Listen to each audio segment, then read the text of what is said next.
Dear students, welcome to you.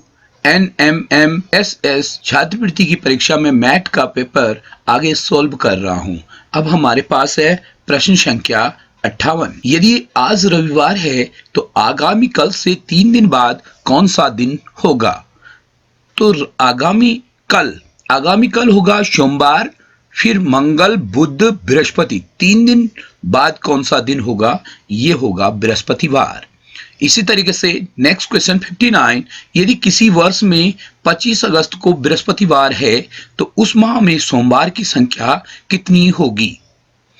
तो देखिए, सोमवार आने वाला है 26 को शुक्रवार, 27 को शनिवार, 28 को रविवार और 29 को सोमवार।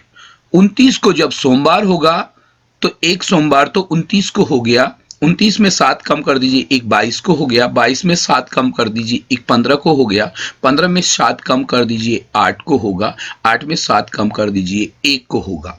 इस तरीके से 5 सोमवार इस महीने में होंगे। अगला प्रश्न देखते हैं। प्रकाश को याद है कि उसके पिताजी का जन्मदिन 13 और 16 अप्रैल के बीच किसी दिन है, जबकि उसकी बहन को याद है कि उसके पिताजी का जन्मदिन 14 अप्रैल के बाद लेकिन 17 अप्रैल से पहले किसी दिन है। इनके पिताजी का जन्मदिन किस दिन है? तो देखिए, 13 और 16 के बीच है, जिसको याद है, इसका मतलब या तो वो 14 को हो सकता है या 15 को हो सकता है। लेकिन दूसरे को याद है कि 14 और 17 के बीच है, यानी उसको याद है कि 15 और 16 को हो सकता है। तो एक का है 15-16 को हो सकता है, दूसरे का है 14 या 15 को हो सकता है। तो 15 दोनों में कॉमन है, इसलिए 15 अप्रैल को जन्मदिन होगा। नीचे दी गई श्रृंखला में कितनी बार n के ठीक बाद x आता है और x के बाद t नहीं आता है? x के बाद t नहीं होना चाहिए, यानी nx होना चाहिए और t नहीं होना चाहिए। nx है, ठीक है, t नहीं है। एक nx है बट t है, nx है, ठीक है, t नहीं है, 2 हो गया। nx है, q है, ठीक है, 3 हो गया। nx t है, गलत है, गलत है, ये हो गया। तो कितनी बार है? 4 बार ऐसा nx है जिसके बाद t नहीं है, तो इसका आंसर हो गया 4। अगला क्वेश्चन है, घड़ी में जब 5:30 का समय दर्शाती है तो घड़ी के मिनट और घंटे की सुइयों के बीच का क्या कोण होगा? इस प्रश्न का उत्तर होगा 15 अंश। लेकिन इसको आगे विस्तृत समझने के लिए यहां देखते हैं। यहां पर देखेंगे कि ये घंटे और मिनट, इस समय 3 बजा है, तो 3 बजे में आपको साफ दिखाई दे रहा है कि कितने अंश का कोण बना है? 90। दरअसल क्या होता है कि ये जो घंटे की मिनट की सुई है, ये पूरा एक डायल पूरा करने में 360 अंश का कोण ट्रेवल करती है। तो यहां से लेकर यहां तक यानी 5 मिनट में ये 30 अंश हो जाएगा, क्योंकि टोटल पार्ट्स हो गए इसके 12 और टोटल कोण हो गए 360। तो प्रत्येक खाना जो है 30 अंश का होगा।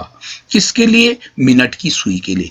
1 मिनट की सुई 5 मिनट में 30 अंश कवर करेंगे। लेकिन घंटे की सुई तो यहां पर देखेंगे 30 अंश, 30 अंश, 30 अंश, तो टोटल हो गया 90 अंश।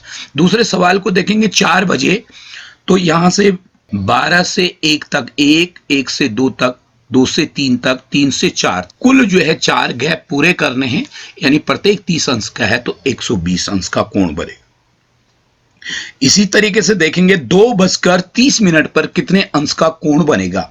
यह वेरी इंटरेस्टिंग है। देखेंगे 2 बजे और 6 बजे के बीच में, इनके बीच में सुइयों का अंतर है। तो यहां से अगर आप गिन लेंगे, 1 खाना, 2 खाना, 3 और 4, तो कुल 4 खाने होते हैं। तो ये अगर पूरा यहां तक होती घंटे की सुई, यानी 2 पर होती और ये 6 पर होती, तो 4 गैप होते तो 120 अंश का कोण बन रहा होता।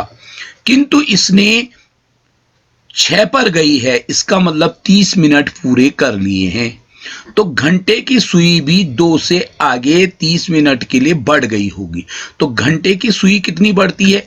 जितने मिनट होते हैं, जैसे यहां पर 30 मिनट हो रहे हैं, तो 30 का आधा यानी 15 मिनट घंटे की सुई इधर खिसक गई होगी। तो टोटल कोण 120 हो रहे थे, तो 120 में 15 अंश कम कर देंगे तो 105 अंश का कोण बनेगा। अगला देखें, यहां पर 1:20 हो रहा है। तो 1:20 हो रहा है, तो 1 बजे से 2 बजे तक, 2 बजे से 3 बजे, 3 बजे से 4 बजे तक कुल गैप हो रहे हैं 3, यानी 30 या 90, 30 का एक गैप है 90। लेकिन यहां पर 20 मिनट पूरे हुए हैं, तो जितने मिनट पूरे हुए हैं घंटे की सुई उसका आधा, यानी 20 मिनट में 10 अंश घूम गई होगी, तो 10 अंश कम हो जाएंगे। तो यहां पर 90 में से 10 अंश कम कर देंगे तो 80 अंश का कोण बनेगा। इसी तरीके से यहां पर देखते हैं 3:45 हो रहा है, तो कितने गैप आते हैं? 3 से 4 तक 1, 4 से 5 तक, 5 से 6 तक, 6 से 7, यानी 9 में से 3 कम कर देंगे तो 6 गैप आते हैं। और 6 गैपों में प्रत्येक गैप 30 अंश का है, तो 30 गुणा 6 बराबर 180 अंश। लेकिन 180 अंश में घंटे की सुई 3 पर नहीं है, 3 से आगे चली गई होगी। कितनी गई होगी?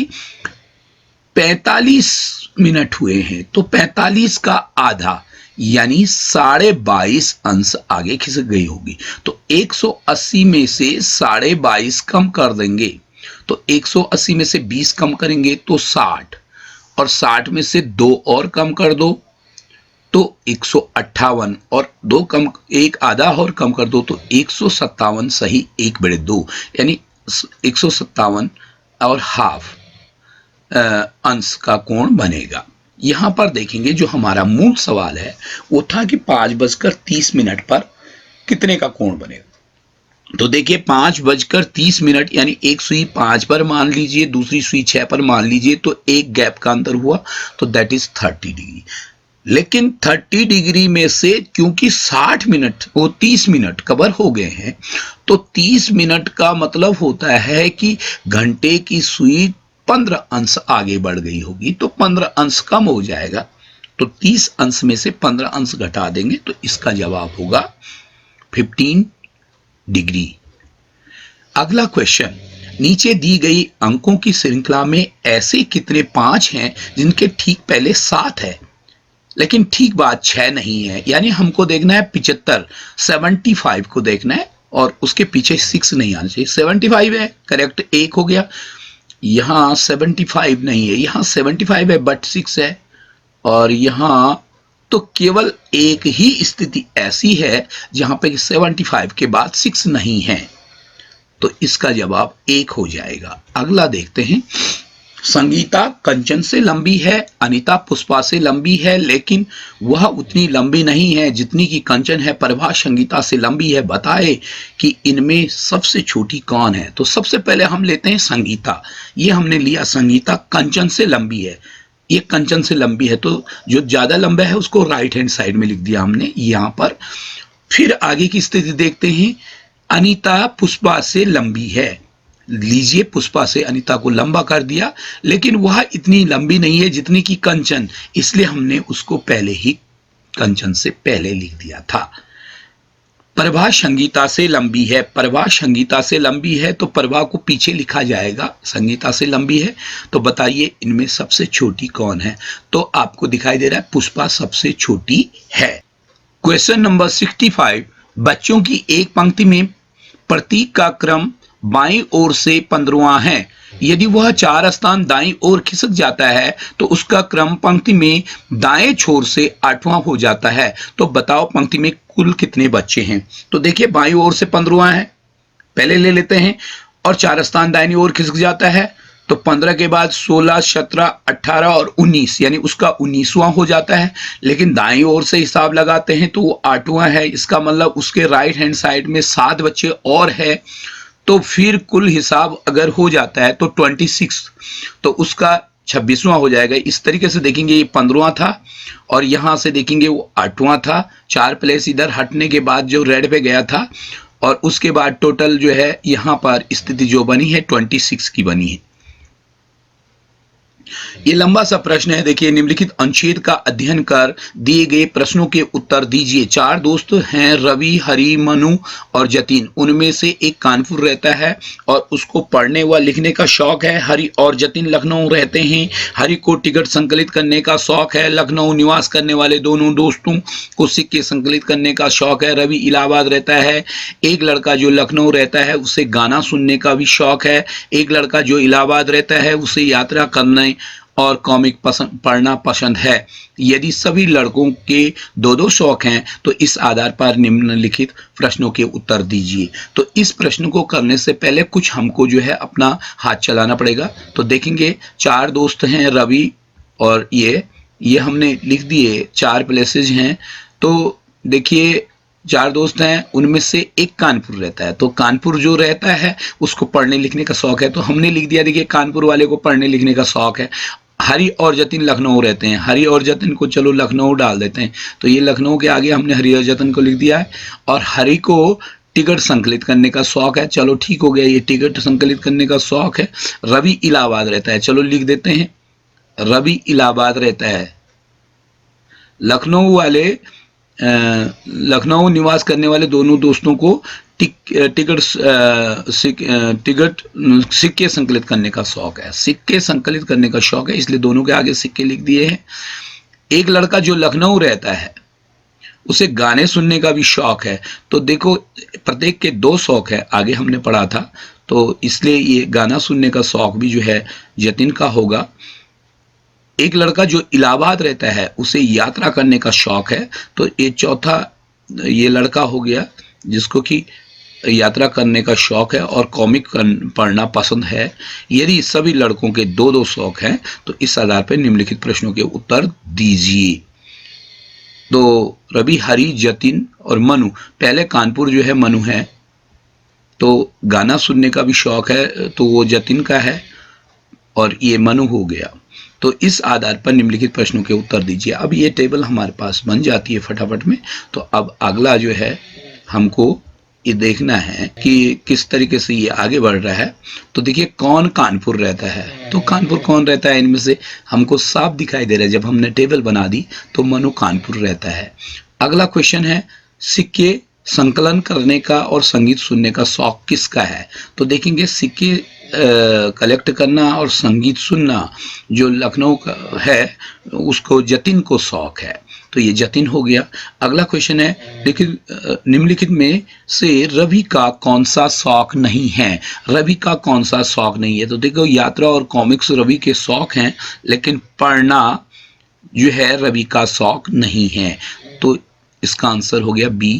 क्वेश्चन नंबर 69, ए, बी, सी, डी और ई 5 बच्चे हैं। ए बी से छोटा है और सी डी से छोटा है, लेकिन बी सी से भी छोटा है और ए ई से लंबा है। बताइए सबसे लंबा कौन है। तो इसके लिए पहले टेबल बनाते हैं और हम लिख देते हैं कि पहली कंडीशन है कि ए बी से छोटा है। ए बी से छोटा है। ए को बाईं तरफ लिख दिया, बी को दाहिनी तरफ लिख दिया। ए बी से छोटा है। सी डी से छोटा है। सी डी से छोटा है, लेकिन बी सी से भी छोटा है। तो देखिए, लेकिन बी सी से भी छोटा है। देखिए, यहां पर सी डी से छोटा है, डी से छोटा लिखा है सी को, लेकिन बी तो उससे भी छोटा है और ए ई से लंबा है। ए ई से भी लंबा है। ई की स्थिति ये आएगी। बताइए सबसे लंबा कौन सा है। जाहिर है कि डी सबसे लंबा है। देखिए, इस टेबल को देख लीजिए और डी सबसे लंबा है।